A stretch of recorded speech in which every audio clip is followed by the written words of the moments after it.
Rapid fire, laser, conqueror, electromagnetic cannon, Thor. Which of these 5 weapons will you choose? I chose the electromagnetic gun, and then I regretted it, because this guy can only fire one electromagnetic projectile, and it's incredibly slow. I can't even get through the little planes that show up in the opening, but it is said that he has the highest damage of all the weapons. You see, whatever the enemy is, it only takes one shot to destroy it. The only drawback is that the ability to clear the monster is too poor. 2/3 of the aircraft are, because they cannot hit and fly away. If there is a penetration would be perfect. Just then came to the supply ship. You can use the enemy dropped stars to upgrade their weapons.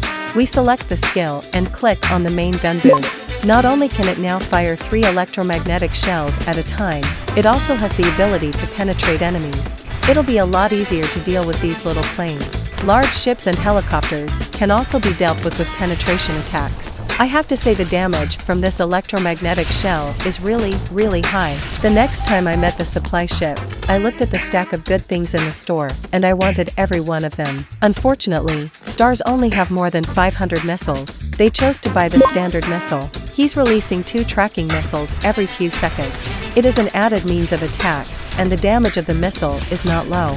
After clearing the enemies this time, you got a lot of stars. For the first time ever, the supply ship purchased lightning secondary and main gun reinforcement. My main gun at this point has 4 shells and 3 layers of penetration. The secondary gun can fire the lightning chain, and it is also mounted with 2 tracking missiles, which is unprecedented powerful. Although the difficulty of this level is also greatly increased, but under my fierce firepower coverage, all the way to urge Hula Rot to the final boss. The final boss is a super large destroyer. He is divided into several parts, all of which need to be destroyed to completely kill him. The first was the foredeck, with 1 main gun and 4 secondary guns. 3 kinds of barrage on top of each other. The firepower is quite fierce. Fortunately, my attack power was very high, and I was the first to kill the 2 auxiliary guns in front, which was a surprise through this part.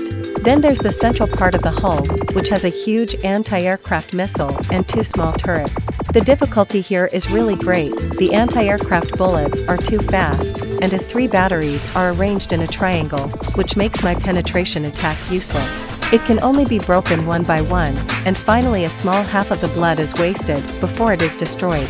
Then, in the middle of the hull, a battery was activated again. This time, the fire is more fierce, no single 20 years of hand speed, there is no way to hide. And finally, the sides of the hull, straight into a row of shells and 3 rocket turrets. In the case of losing half the blood, the destroyer was finally killed.